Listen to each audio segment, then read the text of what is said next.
नमस्कार दोस्तों, आपका हमारे चैनल में स्वागत है।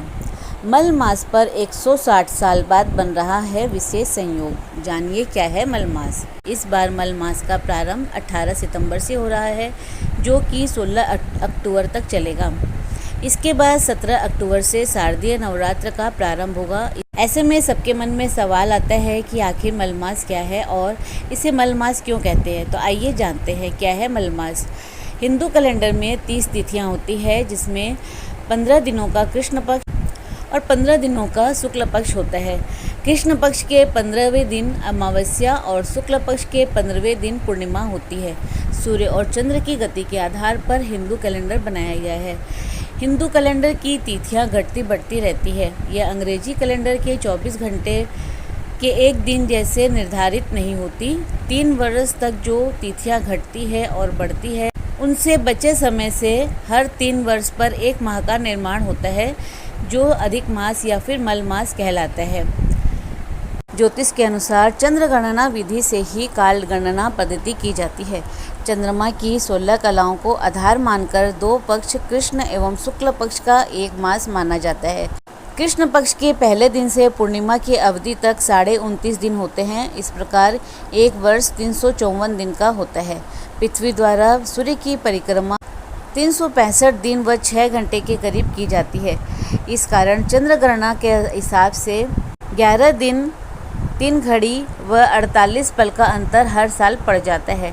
फिर यही अंतर 3 वर्ष में बढ़ते बढ़ते लगभग 1 वर्ष का हो जाता है।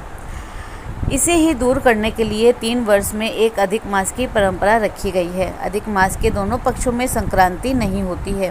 सर्वार्थ सिद्धि से अमृत सिद्धि योग तक इस साल अधिक मास में बन रहे हैं कई शुभ संयोग। अधिक मास के दौरान सर्वार्थ सिद्धि योग 9 दिन, द्विपुष्कर योग 2 दिन, अमृत सिद्धि योग 1 दिन और 2 दिन पुष्य नक्षत्र का योग बन रहा है। ज्योतिषाचार्यों के अनुसार अधिक मास में सर्वार्थ सिद्धि योग बनने से लोगों की मनोकामनाएं पूर्ण होगी, जबकि द्विपुष्कर योग में किए गए कार्यों का दुगना फल मिलता है। इसके अलावा पुष्य नक्षत्र खरीदारी के लिए शुभ माना जाता है। अधिक मास में नरसिंह भगवान ने अपने भक्त प्रहलाद को बचाने के लिए उसके पिता दैत्यराज हिरण्यकशिपु का वध किया था। उसने ब्रह्मा जी से वरदान मांगा था, मैं साल के 12 महीनों में ना मरूं, शस्त्र अस्त्र से ना मरूं, न मनुष्य से मरूं और न ही देवता असुर आदि से, न रात को मरूं न दिन में मरूं। तभी नरसिंह भगवान, जो कि मनुष्य और सिंह का स्वरूप धारण किए हुए थे, उन्होंने उसे घर की देहरी पर अपने नाखूनों से फाड़ डाला। अधिक मास के स्वामी श्रीहरि इसलिए बने क्योंकि अन्य देवताओं ने इसका स्वामी बनने से मना कर दिया। तभी वह पुरुषोत्तम मास हो गया। इन दिनों में श्रीहरि की प्रसन्नता हेतु स्नान, दान, व्रत अवश्य करना चाहिए।